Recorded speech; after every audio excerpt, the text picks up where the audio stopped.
Hi, I'm Kristy Greenberg, and this is Talking Feds. I'm the host of Courtside with Kristy Greenberg on YouTube, and I'm a former Deputy Chief of the Criminal Division for the U.S. Attorney's Office for the Southern District of New York, where I was a prosecutor for 12 years. That is the same office that prosecuted the Epstein and Maxwell cases. Though I wasn't involved in either of those cases, I've prosecuted and supervised numerous sex trafficking cases in that office. And I'm here today to give you my perspective on the Epstein Scandal.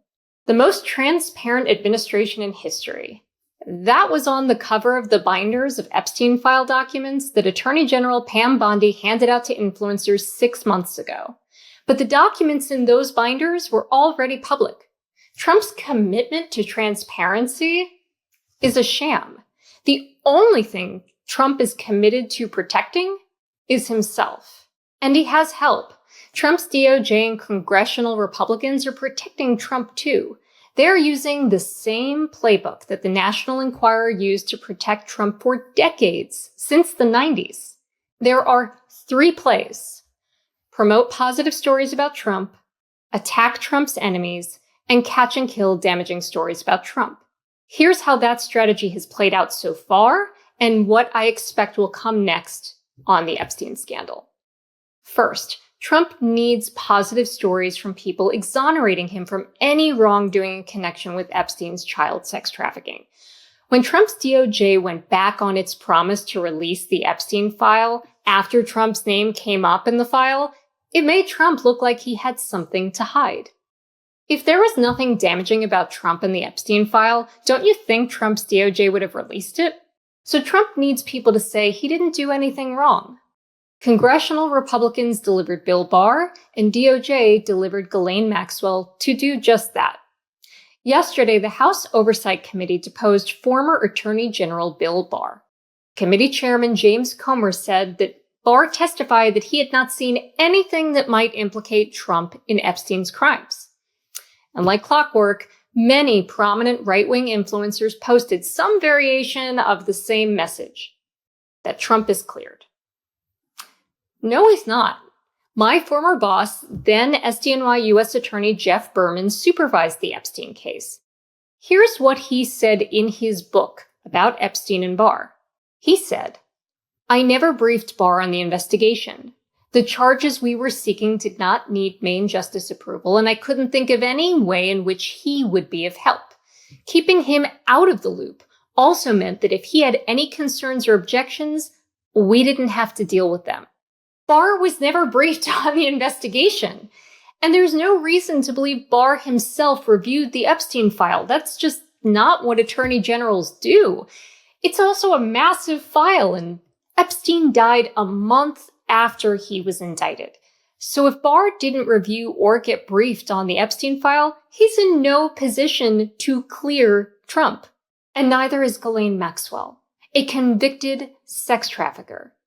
But that didn't stop Trump's former lawyer and now number 2 at the Department of Justice, Todd Blanche, from meeting with her. Per ABC News, Maxwell told Blanche she never saw Trump do anything concerning. The fact that a convicted child sex trafficker wasn't concerned is hardly exoneration. It's also a sad state of affairs when a child sex predator is a character reference for the President of the United States. Maxwell offered more than just a lame attempt to exonerate Trump. Her attorney said she discussed 100 people with Blanche, and I'd bet the farm that she delivered on play number 2, attacking Trump's political enemies, starting with Bill Clinton. Why? It's standard for defense attorneys to give prosecutors a preview of what a defendant may say before the prosecutor conducts an interview. There is no way Blanche sat down with Maxwell for 9 hours and publicized it and committed to sharing information about the meeting if she wasn't going to help Trump attack his political enemies. And Maxwell clearly delivered because she was moved to a country club prison after that interview. That's a facility that sex offenders like Maxwell aren't allowed in. But DOJ bent the rules for Maxwell. DOJ didn't just give her special treatment for no reason. And Trump isn't ruling out more rewards, including a commutation or a pardon. Expect DOJ to weaponize Maxwell against Trump's enemies by releasing the transcript of her interview as part of a coordinated messaging strategy in the fall. I cannot stress this enough. No one should believe a word Maxwell says. She is serving a 20-year sentence, and she wants a get-out-of-jail-free card. She had every incentive to say what she thinks Trump wants to hear. And Maxwell is a liar. She lied under oath that she didn't know about Epstein's scheme to recruit underage girls for sexual massages. She lied in court that she didn't commit a crime. She lied in a recent court filing saying that she is a scapegoat for Epstein's crimes. She lied when she said she had no assets and couldn't pay the $750,000 fine at sentencing, even though she said she got $22 million from Epstein when she applied for bail. She even lied that she has suffered hair and weight loss in jail when she didn't. She is a pathological liar who lies like she breathes. This begs so many questions of Bondi and Blanche. Here are just a few. First, do you believe Maxwell is innocent of the sex trafficking crimes that a jury convicted her of? If you believe she's innocent, how can you take her word over the victims who testified about her abuse and were credited by a jury? Victims who said you haven't reached out to them to hear their side of the story. And if you don't believe Maxwell is innocent, meaning you think she's lying now, then how can you believe anything she says about anyone else? 2. You refer to victim statements in the Epstein file as unverified hearsay. Hearsay is just an out-of-court statement. So what, if any, efforts did you take to verify the victim's statements? And isn't Maxwell's statement also unverified hearsay? Or have you verified everything she told you? And 3. Why are you releasing what will surely be a self-serving false account from Maxwell to the public? And why are you releasing only Maxwell's account and not also releasing the victims' accounts to the public? I don't expect Bondi or Blanche to answer these questions. Congressional Republicans called numerous people to testify in depositions, but not Bondi or Blanche, the two people who just oversaw DOJ and FBI's review of the Epstein file. But I do expect Bondi and Blanche to portray Maxwell as a victim of Epstein's abuse. People won't believe a convicted child sex trafficker, but they may believe a wrongfully convicted victim. You're also seeing this narrative pushed in right-wing media. Don't buy what they are selling. Don't believe a word Maxwell says. The Maxwell transcript is just a tactic to distract from releasing the Epstein file, just like DOJ's request to release the grand jury transcripts, just like these congressional depositions of people who don't know much about the Epstein case, rather than deposing the prosecutors and victims who actually do. The GOP strategy for these depositions? I expect they will attack certain of Trump's political enemies as being implicated in Epstein's crimes. And they'll make others scapegoats for not handling the Epstein case properly. So what will DOJ's strategy for responding to the House oversight subpoena for the Epstein file be? Here's what I'm expecting. First, they will produce any information that is damaging to Trump's political enemies. That helps them.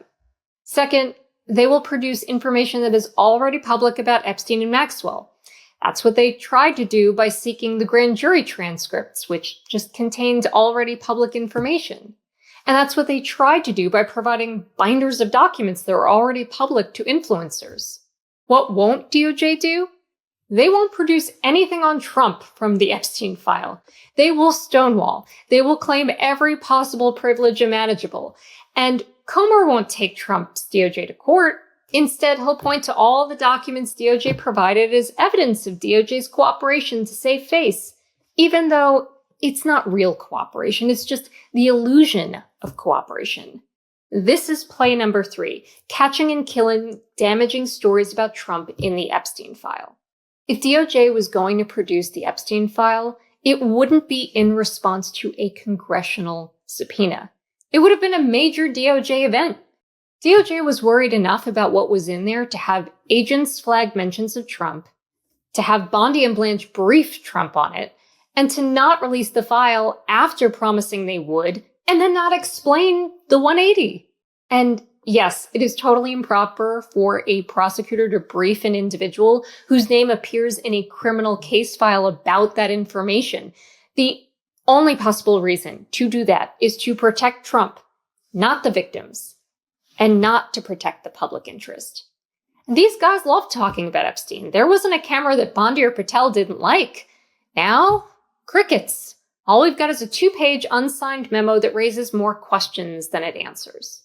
So how will Trump get his own base to stop asking for the complete Epstein file? Trump's language here is telling. He referred to the Jeffrey Epstein hoax. He blamed Democrats for putting phony stuff in the Epstein file. Of course, DOJ's 2-page memo said nothing about falsified evidence or Democrats. But expect more of this argument that the deep state corrupted the Epstein file, so they can't release it. It's just plain misdirection. And they're also going to try to redirect the public's focus on Trump's enemies. And Stonewall, Stonewall, Stonewall. Will Trump's Epstein strategy work? Well, I'm interested in the Freedom of Information Act lawsuit requesting information on Trump from the Epstein file. As a general matter, criminal case files aren't public, no matter how much the public is interested in the case. People who aren't charged with the crime have privacy and reputational interests in not being named and shamed. But Trump's interests are different. He's a public figure with a platform, and he's got plenty of lawyers to defend him. So given how Trump and DOJ have completely botched this matter, including his own calls to release the file, then he went back on it, his false accusations about the case being a hoax, and false accusations about Democrats writing the file and putting phony stuff in there, given all of that, there is actually a good argument that information about Trump in the Epstein file should be released in the public interest. But FOIA lawsuits take forever. So do appeals. And then it goes up to a Trump-friendly Supreme Court. So I am not holding my breath on success in the litigation front. Bottom line is I fear Trump's Epstein strategy will work. Yes, this scandal seems different because Trump is taking heat from his own base, but the reason they care about the Epstein file is because they're convinced it will take down Democrats, not Trump. So unless there are some major unforeseen developments, I'm not optimistic the Epstein scandal will be the thing wherein we catch the conscience of the king. This is Kristy Greenberg again for Talking Feds. You can catch me on my YouTube channel, Courtside with Kristy Greenberg. Thanks for tuning in. If you enjoyed this video and other Talking Feds content, please take a second to like and subscribe. Talk to you later.